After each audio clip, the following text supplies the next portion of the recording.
akan meraih hikmat dengan mengagungkan sholat Jumat. Di sini saya akan menyampaikan materi dengan menggunakan media PowerPoint. Ketentuan sholat Jumat, pengertian dan dasar hukum sholat Jumat. Sholat Jumat adalah sholat yang wajib dikerjakan pada waktu zuhur dari Jumat yang diawali dengan 2 khutbah. Sholat Jumat ini hukumnya wajib bagi semua muslim laki-laki. Syarat wajib sholat Jumat yang pertama yaitu muslim. Sholat Jumat wajib bagi setiap muslim, khususnya laki-laki. Yang kedua, balik. Bagi anak kecil tidak diwajibkan untuk melaksanakan sholat Jumat. Namun apabila seseorang memiliki anak berusia 7 tahun, maka dianjurkan untuk memerintahkan anaknya agar ke masjid untuk melaksanakan sholat Jumat. Yang ketiga yaitu berakal. Orang yang tidak berakal tidak wajib melaksanakan sholat Jumat. Kemudian orang yang menetap atau mukim. Orang musafir termasuk orang yang mendapat rukhsah atau keringanan dari Allah Subhanahu wa taala. Maka hal ini tidak dianjurkan untuk melaksanakan sholat Jumat. Kemudian selanjutnya yaitu syarat sah sholat Jumat. Adapun syarat sah sholat Jumat, yang pertama, sholat Jumat diadakan dalam satu tempat, baik di kota maupun di desa. Jumlah jamaah dari sholat Jumat ini minimal harus lebih dari 40 orang. Jika berkurang dari 40 orang, maka sholatnya tidak sah. Kemudian sholat Jumat diadakan secara berjamaah. Sholat ini tidak boleh dilaksanakan secara sendiri-sendiri. Kemudian hendaknya dikerjakan pada waktu zuhur. Pelaksanaan sholat Jumat ini pada waktu zuhur. Kemudian dilaksanakan setelah 2 khutbah. Sholat Jumat dilaksanakan setelah khatib mengucapkan 2 lafaz khutbah. Ketentuan khutbah Jumat. Yang pertama, rukun khutbah Jumat. Membaca hamdalah. Kemudian membaca 2 kalimat syahadat pada khutbah pertama dan kedua. Kemudian sholawat kepada Nabi SAW. Yang keempat, menyampaikan wasiat untuk takwa kepada para jamaah. Kemudian membaca ayat Al-Quran pada salah satunya. Yang dimaksud di sini yaitu ketika khatib menyampaikan wasiat atau ceramah, nah di dalamnya itu dianjurkan untuk dibacakan salah satu ayat Al-Quran. Kemudian yang terakhir yaitu doa untuk umat. Doa untuk umat sebagai hal ini juga sebagai penutup. Syarat khutbah Jumat. Yang pertama, khutbah dilaksanakan pada waktu zuhur. Selain itu tidak boleh ada khutbah. Kemudian berdiri jika mampu. Nah, jika yang menyampaikan khutbah ini tidak mampu untuk berdiri, maka diperbolehkan untuk dengan duduk ataupun semampunya. Yang ketiga, dengan suara yang keras. Harus disampaikan dengan suara yang keras agar seluruh jamaah mendengarkan khutbah yang disampaikan. Kemudian khatib hendaknya duduk di antara 2 khatib. Yang kelima, khatib menutup aurat. Yang keenam berurutan antara khutbah pertama dan juga khutbah kedua. Yang terakhir yaitu tertib, yakni berturut-turut antara khutbah pertama dengan khutbah yang kedua. Kemudian syarat khatib Jumat.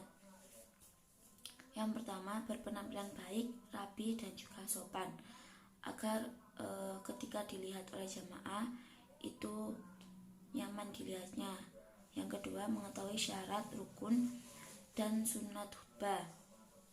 Jadi sebagai khatib yang menyampaikan khutbah di depan harus mengerti tentang syarat, rukun dan juga sunat khutbah. Yang ketiga, fasih mengucapkan Al-Quran dan hadis. Kemudian yang keempat, muslim yang telah balik, sehat dan juga berakal. Yang kelima, suci dari hadas maupun najis. Yang keenam, memiliki akhlak yang baik. Kemudian pada slide 7 mengenai sunnah khutbah Jumat. Yang pertama, khatib menghadap jamaah. Yang kedua, menggunakan bahasa yang mudah dipahami. Yang ketiga, memberi salam pada permulaan khutbah Jumat. Yang keempat, dilakukan di tempat yang lebih tinggi atau di atas mimbar. Tidak dianjurkan untuk menyampaikan khutbah dengan posisi yang sama dengan para jamaah. Kemudian disampaikan dengan kalimat yang jelas, sistematis, dan sesuai dengan kondisi yang terjadi. Materi khutbah hendaknya pendek, jangan terlalu panjang. Sebaiknya sholatnya saja yang diperpanjang. Kemudian adab sholat Jumat. Yang pertama, sebelum berangkat ke masjid, hendaknya mandi terlebih dahulu, memotong kuku, memotong kumis, berpakaian bersih, putih, dan juga memakai wangi-wangian. Kemudian berangkat ke masjid lebih awal, mengisi shaf yang kosong. Jika ada barisan yang kosong di depan, maka adab yang baik untuk para jamaah yaitu mengisi terlebih dahulu barisan di depan hingga penuh, kemudian seperti itu hingga shaf di belakang. Kemudian memperbanyak zikir dan membaca sholawat doa kepada Nabi SAW. Kemudian ketika mendengar khutbah tidak boleh bicara sendiri-sendiri. Jamaah tenang ketika mendengar khutbah. Yang terakhir, jamaah berdoa dan membaca istighfar saat khatib membaca khutbah, tidak berbicara sendiri-sendiri. Tata cara melaksanakan sholat Jumat. Yang pertama, memperhatikan khutbah dengan baik, mendengarkan dan juga menyimak apa yang telah disampaikan oleh khatib. Kemudian setelah selesai khutbah, muadzin mengumandangkan iqomah. Yang ketiga, jamaah bersiap-siap melaksanakan sholat dengan merapikan shaf dan mengisi barisan yang masih kosong. Kemudian sebelum sholat khatib naik ke mimbar mengucapkan salam. Muadzin mengumandangkan azan yang kedua. Kemudian khatib menyampaikan 2 kali khutbah yang disertai dengan duduk di antara 2 khutbah. Jamaah mulai imam mengingatkan makmum agar meluruskan barisan. Kemudian imam memimpin sholat Jumat berjamaah 2 rakaat. Nah, setelah itu jamaah disunahkan untuk berzikir dan berdoa setelahnya.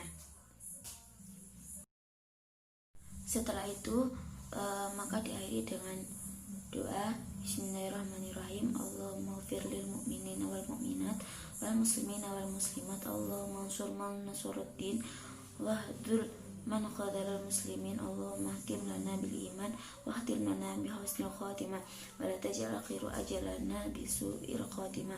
Rabbana hab lana min azwajina wa dhurriyyatina qurrata a'yun waj'alna lil muttaqina imama. Rabbana atina fid dunya hasanah wa fil akhirati hasanah wa qina adzabannar.